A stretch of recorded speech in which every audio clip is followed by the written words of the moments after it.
محترم مسلمانانو خویندورونو، نن چې کومه زموږ وظیفه ده، نبی کریم صلی الله علیه و آله وسلم فرمایي کوم انسان ته په دنیا کې تکلیف ورسي، کوم انسان ته په دنیا کې مصیبت ورسیږي، کوم انسان داسې وي چې د هغه حاجات پوره کیږي نه. ابن عباس رضی الله تعالی عنہ فرمایي چې ما نبی کریم صلی الله علیه و آله وسلم نه داسې کلمات واوردل چې جبرائیل علیه السلام راله، نبی کریم علیه السلام ته دا کلمات ته وښودل چې کوم بنده نارینه وي که زنانه وي په دې اسم اعظم باندې دعا کوي، دا اسم اعظم ساره ماهم وي او دعا به کوي، انشاءالله العزیز الله پاک به د انسان تمام حاجات پوره کړي، الله پاک به د انسان تمام مصیبتونه دا محترم ختم کړي. د دې وظیفې ترجمه هم تاسو ته کومه، انشاءالله العزیز تاسو ته پته ولګي چې څومره پاورفول او څومره بهترین وظیفه ده. بسم الله الرحمن الرحیم. شروع کوم د ډیر زیات بخونکي او د ډیر زیات مهربان رب په نوم باندې. السلام علیکم ورحمت الله وبرکاته. امید در رب کوم چې تاسو ټول به ټیک ټاک الله پاکم خوشاله آباد ساته. نن چې محترمو زمونږ کوم وظیفه ده، نو دې وظیفې ته د جبرائیل علیه السلام وظیفه هم ویل کېږي او دې ته د ابن عباس صاحب وظیفه هم ویل کېږي او دې ته د نبی کریم صلی الله علیه و آله وسلم وظیفه دا ته هم ویل کېږي.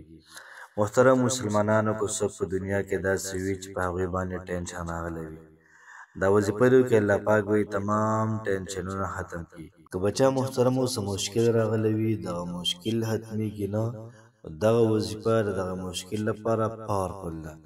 که بچا څه پریشاني راغلی وي، د چا زړه ته درد رسېدلی وي، انشاءالله العزیز محترم ستاسو به تمام مسایل الله پاک په دې یوې وظیفې سره ختم کړي. د چا که څومره حاجات وي، ناممکن حاجات وي، دغه حاجات پوره کېږي نه، الله پاک به د انسان تمام حاجتونه پوره کړي. بس تاسو د یو وظیفه وکړئ، انشاءالله العزیز محترمه مزې به کوئ مزې. ځکه چې زه نه یم، نبي کریم صلی الله علیه و آله وسلم وایي چې جبرائیل علیه السلام زما خواته راغلی، یو څو کلمات یې ماته وویلې، وایي کوم سړی باندې په دنیا کې مشکلات راشي، مصایب راشي، دغه رنګې حاجات وي او دا کلمات وایي، الله پاک به له حاجات پوره کوي، مسایل به له ختموي. نو کوشش پکار د محترمو چې وظیفه په خپله مو کې ملګرو سره هم شیر کړئ. محترمو ترتیب او طریقه کار به داسې وي چې موږ به درود ابراهیمي دا به ووایو 14 پیرې، بیا به د هغې نه بعد 21 پیرې به دا دعا ووایو، 21 پیرې، بیا به د هغې نه بعد 14 پیرې درود شریف ووایو او بیا به د هغې نه بعد دعا وکړو، اوږده دعا او داسې دعا چې په هغې کې زموږ څومره حاجات دي، څومره مشکلات دي، الله پاک ته پیش کړي، الله پاک دا زما حاجات دي، دا زما مشکلات دي.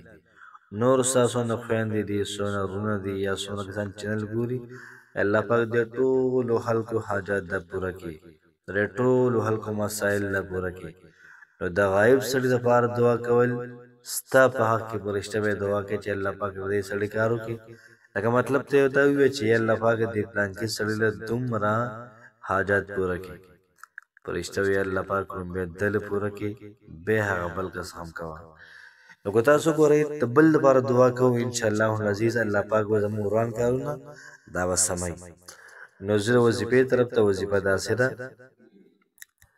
یا بدیع السماوات والارض یا ذا الجلال والاکرام یا صریخ المستصرخین یا غیاث المستغیثین یا کاشف السوء یا ارحم الراحمین یا مجیب دعوة المضطرین یا اله العالمین بک انزل حاجتی وانت اعلم بها فقضها. محترمو کلمات دی او معنی ته غوږ کېږدئ یو پیره. یا بدیع السماوات والارض، اے ناشنا پیدا کوونکي د اسمانونو او د ځمکې، الله پاک ځمکې او اسمانونه ډېر ناشنا پیدا کړل. دا جمله په کې قسم د الله پاک تعریف شو. یا ذل جلال والاکرام، اے ډیر زیات زورور ذاته، اے د جلال والا، والاکرام اے د عزت والا، یا صریح المستصرخین، تا چې څوک رابلي اے د هغوی اوریدونکي یا غیاث المستغیثین اے پریاد اوریدونکي، مطلب دا چې الله پاک څوک پریاد کوي الله پاک پریاد اوري. یا کاشف السوء اے لرکونکي د ګناه، د بدۍ، د تکلیف او د پریشانۍ. یا ارحم الراحمین یا په ټولو خلقو کې ډیر زیات رحم کوونکي. یا مجیبه اے اوریدونکي دعوت المضطرین رابلل د مجبور خلقو.